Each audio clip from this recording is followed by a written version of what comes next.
రాష్ట్రంలో రైతాంగము యాసంగి మరియు వానాకాలంలో కూడా ఎక్కువగా వరి పంటను పండిస్తున్నారు. యాసంగి చూసుకున్నట్టయితే వరి, మొక్కజొన్న, అదే విధంగా ఈ జిల్లాలో పసుపు మరియు ఇతర పంటలు సాగు చేస్తున్నారు. రైతాంగం వేస్తున్న ఎరువులు గమనించినట్టయితే నత్రజని సంబంధమైనవి మరియు భాస్వరం సంబంధమైన మరియు పొటాష్ ఎరువుల్ని వేస్తూ సూక్ష్మ పోషకాలని నెగ్లెక్ట్ చేయడం జరుగుతుంది. వివిధ జిల్లాల్లో భూసార పరిస్థితులు, అదే విధంగా పోషకాల స్థితిగతులను గమనించినట్టయితే భాస్వరం ఎరువుల్ని క్రమక్రమంగా అధికంగా వేస్తున్నారు. అవసరమైన దానికంటే 2 నుంచి 3 రేట్లు అధికంగా భాస్వరం ఎరువుల్ని వేయడం వల్ల నేలలో భాస్వరం యొక్క స్థితి పేరుకుపోయింది. అదే కాకుండా భాస్వరం ఎరువులు ఎప్పుడైతే నేలకేస్తామో అవి మొక్కకు అందుబాటులో లేని స్థితిలోకి మారడం మరియు జింక్ లాంటి సూక్ష్మ పోషకాలతో కలయిక చెంది జింక్ కూడా మొక్కకు లభించకుండా చేయడం జరుగుతుంది. రైతులు మొదటిసారి అంటే దుక్కిలో కాకుండా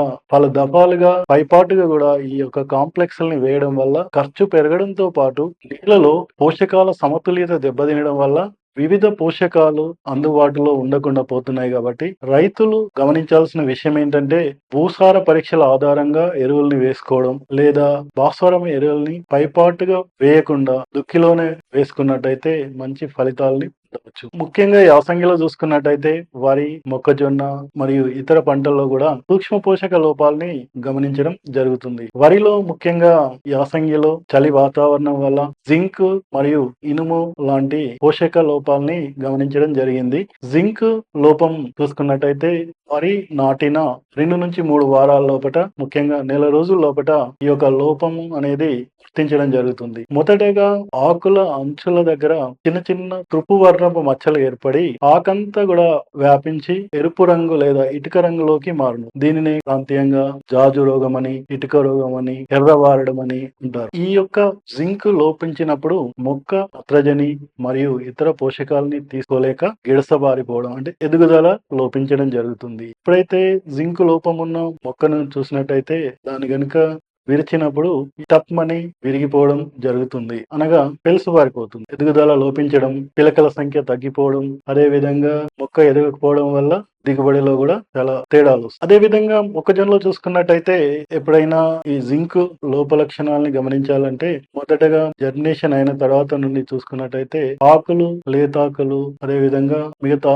ఆకుల్లో తెలుపు రంగు మారి దీన్ని తెల్ల మొగ్గగా మనం పిలుస్తాం. ఈ జింక్ లోప లక్షణాలని సాధించడానికి సాధారణంగా భూసార పరీక్షల ఆధారంగా జింక్ లోపం ఉన్నట్టు ముందుగానే తెలిసినట్టయితే ప్రతి ఎకరాకు 20 కిలోల జింక్ సల్ఫేట్ వేసుకోవాలి. అదే విధంగా ఎప్పుడైనా క్షార భూములు అంటే సున్నపాలు అధికంగా ఉండి బంక మట్టి శాతం ఎక్కువగా ఉన్న నేలల్లో క్షార భూముల్లో మనం వేసుకోదలుచుకున్నట్టయితే దాదాపుగా 40 కిలోలు అనగా డబుల్ డోస్ వేసుకోవాల్సిన అవసరం ఉన్నది. ఇదే కాకుండా పంట మధ్య దశలో అంటే పంట పెరుగుదల దశలో ఈ యొక్క జింక్ లోపాన్ని గమనించినట్టయితే జింక్ సల్ఫేట్ 2 గ్రాములు 1 లీటర్ నీటికి కలిపి 3 నుంచి 4 సార్లు అంటే వారం వ్యవధిలో పిచికారీ చేసుకున్నట్టయితే ఈ యొక్క లోపాన్ని సాధించుకోవడానికి అవకాశం ఉంది. అదే విధంగా మరొక ముఖ్య సూక్ష్మ పోషకము ఇనుము. ఈ ఇనుప ధాతు లోపము వరి నార్మల్ అనగా మెట్ట నార్మల్లలో లేదా కొత్తగా అచ్చుకట్టిన భూముల్లో కనిపిస్తుంది.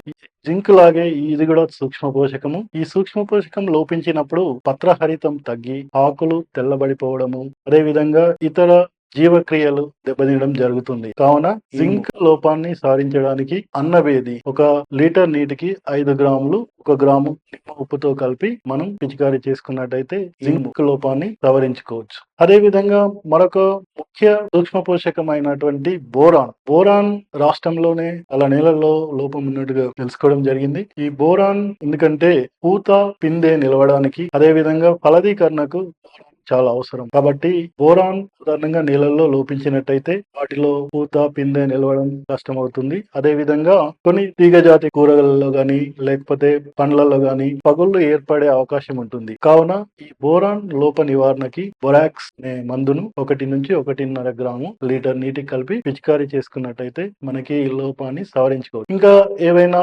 పోషకాల లోపాలు లేదా వాటి స్థితిగతులను తెలుసుకోవాలంటే భూసార పరీక్ష ఆధారంగా మనం తెలుసుకోవచ్చును. అదే కాకుండా వాటితో పాటు నీటి నాణ్యత పరీక్ష కూడా చేసుకున్నట్టయితే మనం ఎలాంటి పోషక లోపాలు ఉన్నాయి, వాటిని సవరించుకోవడానికి ఏ మార్గాలు చేపట్టాలో తెలుసుకోవాలని కోరుచున్నాను.